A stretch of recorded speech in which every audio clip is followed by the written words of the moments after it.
Singh Tandon, consultant internal medicine, PSRI hospital Sheikhsarai. हर साल हम 24 मार्च को वर्ल्ड ट्यूबरक्लोसिस डे के रूप में जानते हैं।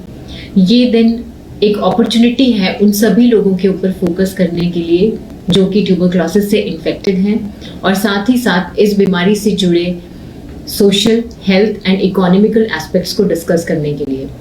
ये जानना बहुत ज़रूरी है कि ट्यूबरक्लोसिस वर्ल्ड का 13th लीडिंग कॉज है डेथ का और सेकंड इन्फेक्शियस किलर है आफ्टर कोविड-19। वर्ल्ड का 1/4 हिस्सा ऑलरेडी टीबी से इन्फेक्टेड है, पर वो अब पॉपुलेशन अभी लेटेंट स्टेज में है, जिसको हम बोलते हैं latent tuberculosis. They are yet not ill with TB and they don't have ability to transmit the disease. But point of concern यहाँ पर ये है कि majority of that population will develop TB disease in future years and which will pose a threat. Now TB को लेके काफ़ी stigma है because हमें काफ़ी पुअर नॉलेज है उसके बारे में, उसके कॉन्सिक्वेंसेस के बारे में, कैसे ये फैलता है, क्या इसके सिम्टम्स हो सकते हैं।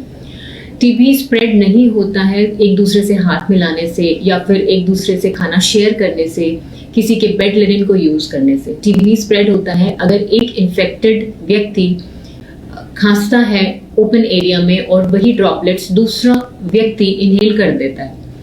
वो सारे ड्रॉपलेट्स, वो सारे बैक्टीरियाज जब आपके लंग्स में जाते हैं तो प्राइमरीली जिसको हम बोलते हैं पल्मोनरी ट्यूबरक्लोसिस वो होता है। इसके अलावा जो टीबी है वो आपकी बॉडी के किसी भी ऑर्गन को इन्फेक्ट कर सकता है, जिसको हम बोलते हैं एक्स्ट्रा पल्मोनरी ट्यूबरक्लोसिस।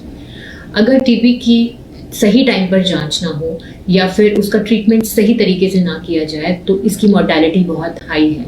ऐसा माना जाता है कि जो लोग HIV पॉजिटिव हैं उनमें अगर टीबी हो जाता है तो 100% वो सारी पॉपुलेशन मोर्टेलिटी उनकी होती है अगर उसको डायग्नोज नहीं किया जाता या ट्रीट नहीं किया जाता। अराउंड 45% ऑफ दोज पीपल जो कि HIV नेगेटिव हैं बट उनको टीबी हो जाता है, वो सभी 45% मोर्टेलिटी उनकी एक्सपेक्टेड है अगर उनको हम डायग्नोज नहीं करते या ट्रीट नहीं करते हैं। सो इसीलिए ये बहुत ज़रूरी है इसके सिम्टम्स के ऊपर ध्यान देना और बहुत विजिलेंट रहना। क्या क्या सिम्टम्स हो सकते हैं? अगर आपको बहुत खांसी चल रही है जो कि 2 वीक्स से ज़्यादा की है, खांसी के साथ खून आ रहा है, आपका फीवर बहुत दिनों से चल रहा है, वेट लॉस हो रहा है, अनएक्सप्लेन वेट लॉस, भूख बहुत कम लग रही है या अदर सिम्टम्स जो कि आपके एक्स्ट्रा पल्मोनरी ऑर्गन से रिलेटेड हो सकते हैं, उन सभी अगर सिम्टम्स हैं तो आपको अपने हेल्थ केयर प्रोवाइडर को इमीडिएटली हेल्प सीक करनी चाहिए, क्योंकि इसके सिम्टम्स काफ़ी महीनों तक माइल्ड रह सकते हैं। तो इसीलिए इसको डायग्नोज करने में और पेशेंट्स जब तक अपने डॉक्टर के पास जाते हैं उसमें काफ़ी डिले हो जाता है। कौन सी पॉपुलेशन ऐसी है जो कि एट रिस्क है या फिर जिसको ज़्यादा ध्यान देने की ज़रूरत है?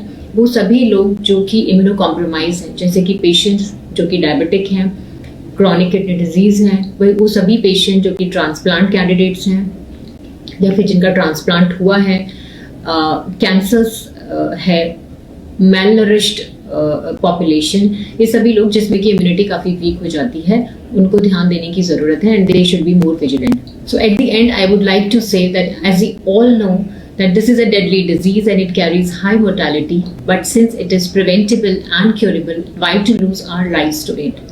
So let's invest to end tuberculosis and save lives. Thank you.